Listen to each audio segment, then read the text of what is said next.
If a leader's own village refuses to follow them, they end up dancing alone in the bush.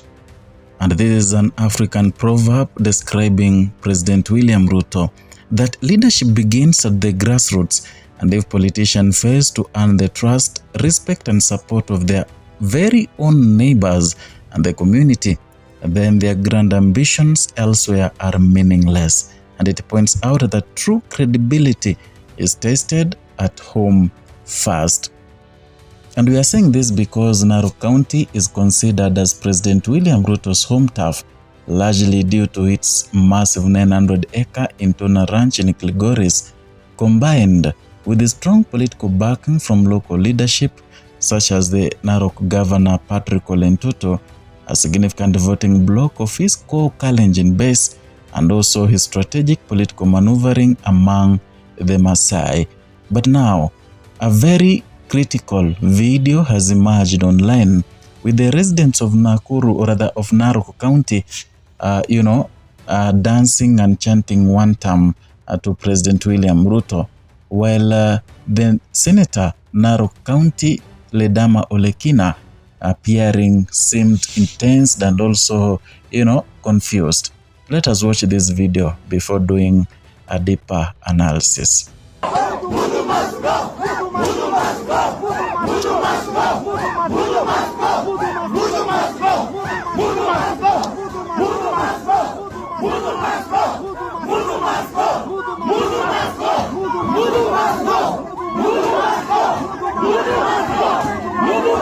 Yeah, you've watched that video. And remember, this is in Narok County. Ledama Olekina used to be a darling of many people in Kenya, not only in Narok County, where he works as the senator. Ledama was loved because he used to advocate for people's rights, not because he is fluent in English, not because of his looks, but it's because together with Raila Odinga, they used to fight for the people's rights. But when Raila Odinga entered into a broad-based agreement, and then Ledama Olekina started singing two-term for President William Ruto, he lost the touch among many Kenyans. And this video indicates how the people of the Narok County feel towards him and also towards William Ruto. And I've been telling you that towards 2027, people will be, conducting themselves. They will be punishing leaders collectively. It's gonna be a collective responsibility that this leader is supporting William Ruto, this one is not with William Ruto, that all leaders who are supporting William Ruto, they are considered as betrayers, as people who are enemies of the people. And now, Ledama Olekina, who once enjoyed all sorts of, attention, people loved to listen to him, people used to shout or rather chant praises at Ledama, but recently things have changed. The ground is hostile, and whenever he appears, people shout one term. People say Ruto must go, and this one is a very strong statement, especially from Narok County. I have already told you that Narok County is among the counties that are considered to be home turf for President William Ruto. Not only about the 900-acre, it is because of the proximity between the Kalenjin voting bloc and the Narok. In fact, the Kalenjin voting voter bloc are regions in Narok such as Muradikir, parts of Narok South, which are predominantly inhabited by the Kipsigis and the Kalenjin sub-tribe, providing him with bedrock of loyal, dependable voters. So such regions in Narok, such as Muradikir and Narok South, now things are changing. People are singing one term. They don't want William Ruto. Now tell me, William Ruto has been banking on the people from his block, from his base, especially here in Muradikir, from places like Narok South and the larger Kalenjin voting block.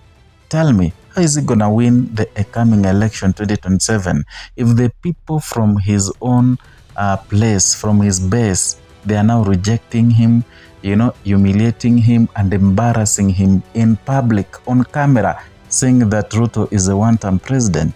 It's gonna be so difficult for William Ruto, and that is why I've been telling you that the ground for William Ruto in Kenya is very hostile. And where we are headed in 2027, it's gonna be a very tough competition, and William Ruto may not stand a chance. Because tell me, if the people who are supposed to sing you, praise you, sing songs that praise you because you come from their region, have now given you their backs. Yeah, Mount Kenya that voted for William Ruto wholeheartedly. People came to the last person to vote. They came out. Yeah, they are now, they are away.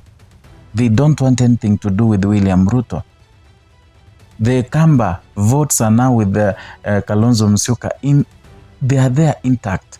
The Gusii votes are gone. Yeah.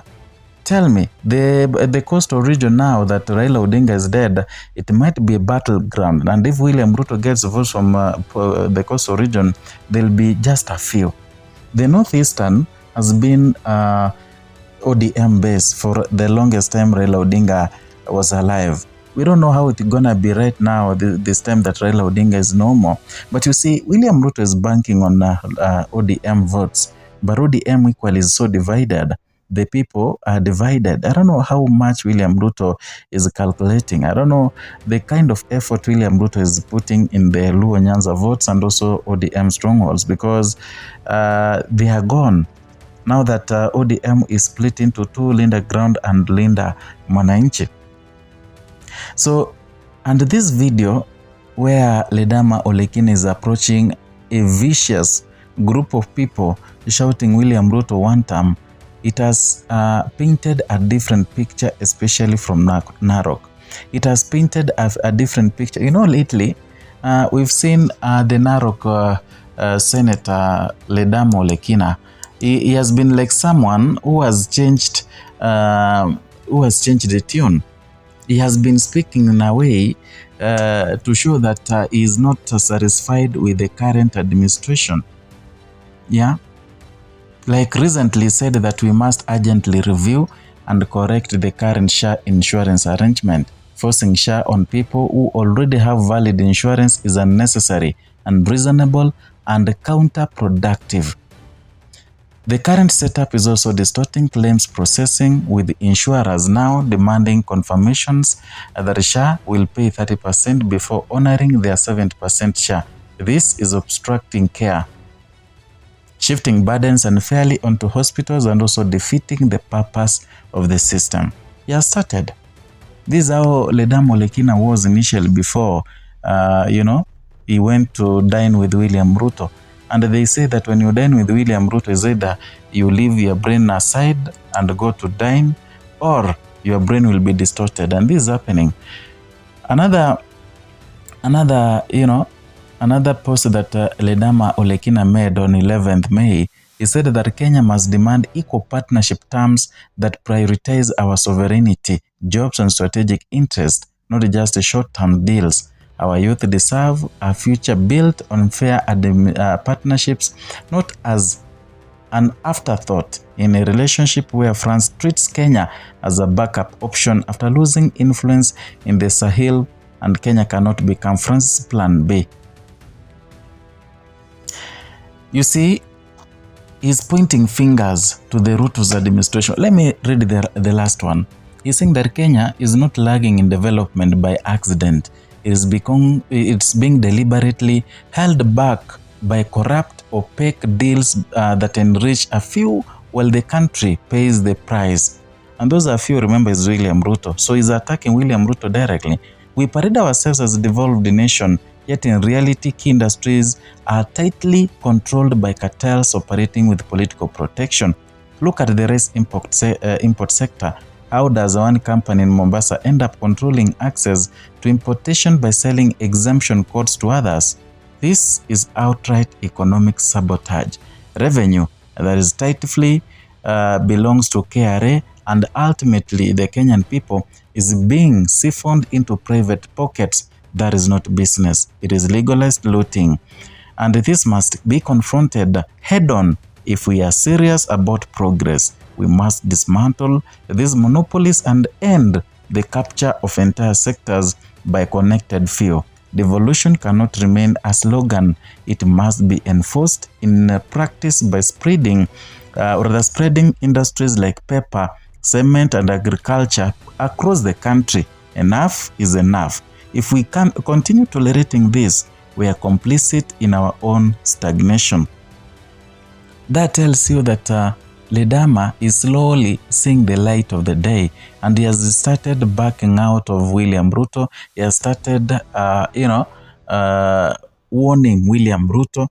These are the signs. It is because the ground is bad, and Narok County has shown the direction, saying that it is one term. I don't know what you think, but you can write your comment down there in the comment section. Hit the notification bell so that you can be receiving notifications each and every time we bring you a new video. And equally, if you're new here, consider subscribing, liking, and sharing